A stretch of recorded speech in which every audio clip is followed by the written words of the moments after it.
today to thank the boldness of our government and our shareholders. William Hamilton built his venture on the ashes of the Second World War. The copper mine he envisioned was ransacking the First Nations' ancestral territories, drawing the wrath of the local people. It definitely took nerves of steel to stay the course despite all this hostility. Before long, in the face of William Hamilton's cold and uncompromising stance, the petitions and peaceful protests turned into sabotage, vandalism, and other criminal acts. The industrialists' private properties also encountered the wrath of the demonstrations. Carl Faubert, a veteran of the Korean War, was hired from Montreal as a private detective to shed some light on this whole thing. But at the end of his journey to northern Quebec, the detective did not only encounter property damage, he also came face to face with the corpse of William Hamilton. The strangeness only kept building throughout the investigation. A powerful, unseasonable blizzard hit the region. Bodies frozen in unbreakable ice appeared. The local fauna began to act strangely and aggressively. Carl Faubert began to doubt his own sanity. The detective felt the weight of a gaze as if he were at the mercy of a powerful, feral creature, waiting for the right moment to attack. Carl's fears were taking over, overpowering his reason. He was giving into delirium. It was becoming increasingly difficult to think.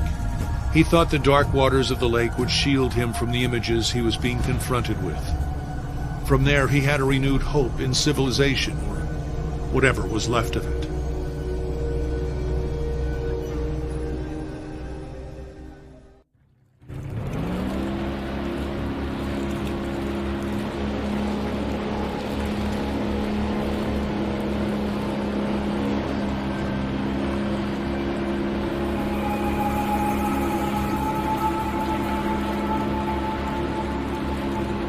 Carl knew that on one of these shores stood William Hamilton's lavish mansion, and there the detective had hopes of finding a way out of the area. A phone, a truck, and who knows, under the luxurious paneling and damask carpets, he might be able to find answers to his questions.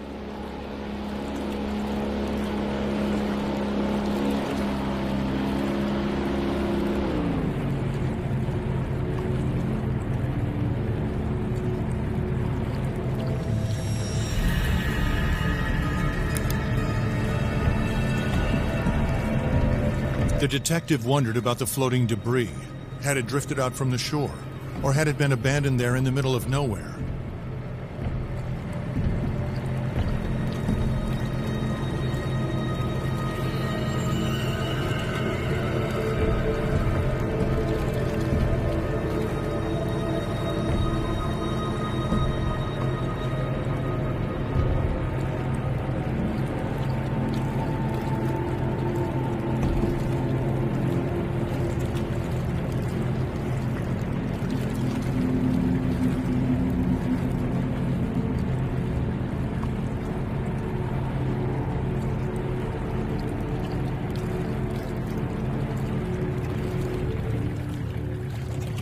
Carl saw a boat in the distance, clearly piloted by one of his own.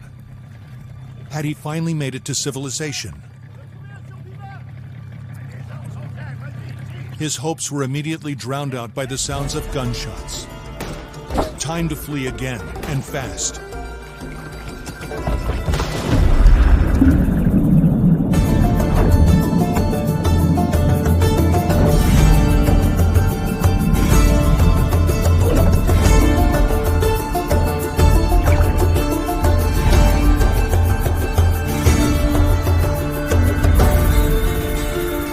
Swam without a thought, yet each stroke was desperate. The icy water and his wounds made him feel weaker and weaker. He had to get to shore.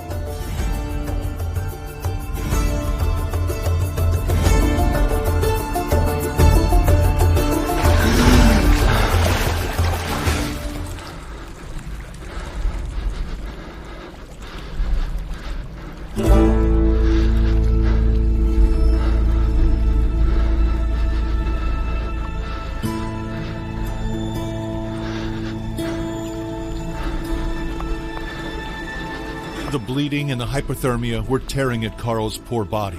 When he finally saw a light in the distance, he was filled with a faint sense of hope. Could it be a refuge?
The red glow of the flames allowed Carl to see the full extent of his injuries.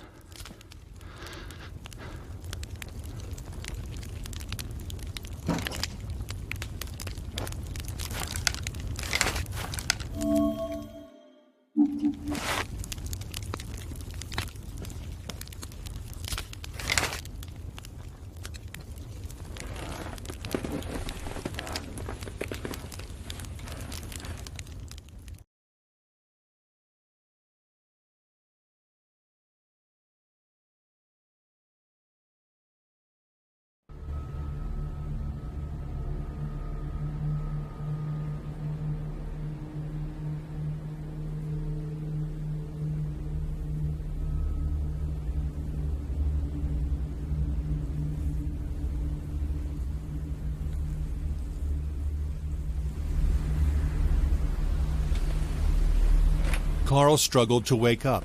His makeshift bandages offered him little time.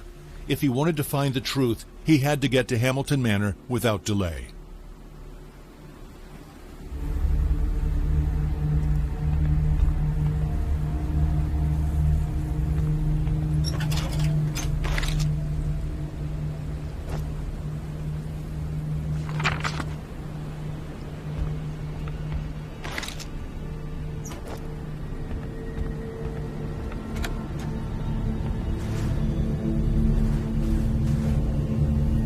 Carl left his makeshift refuge. He knew where he was going, a more comfortable but otherwise unsettling place, Hamilton's mansion.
He knew that wolves do not attack people, but still, he had to be careful.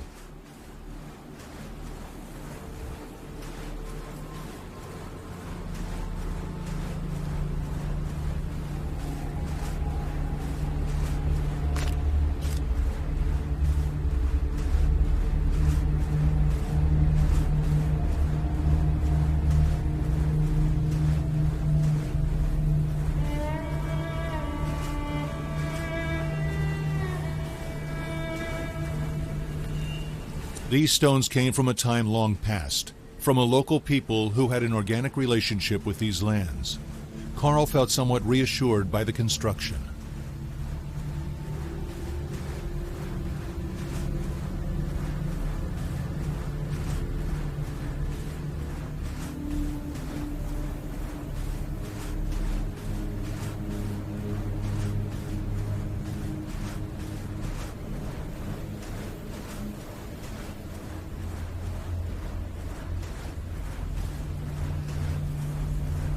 The camp had been abandoned recently, in a hurry. Was it the blizzard they were running away from, or was it something even more frightening?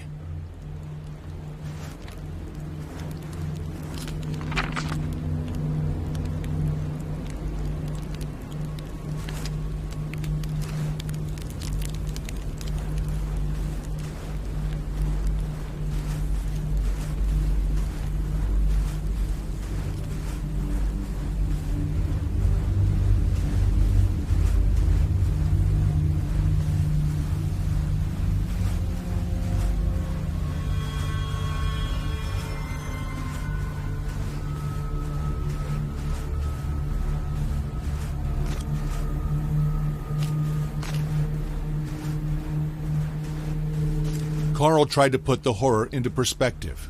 Accidents happen, and in the inhospitable far north it happens more often than not. Nevertheless, a feeling of déjà vu stayed with him, as if the carnage was not over.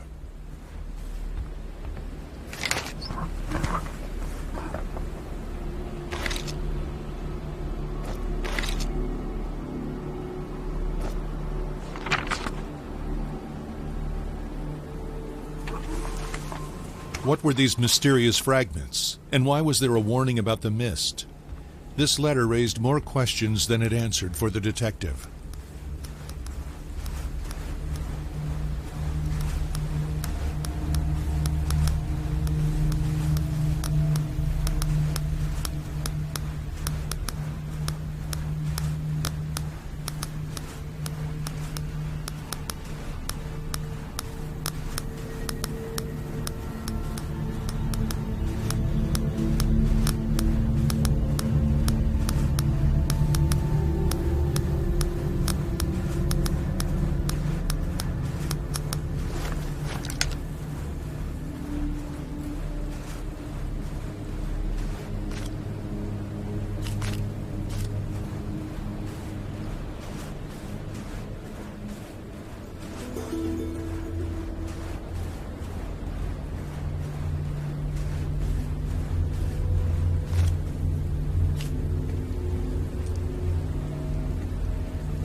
This was the mansion of the late William Hamilton.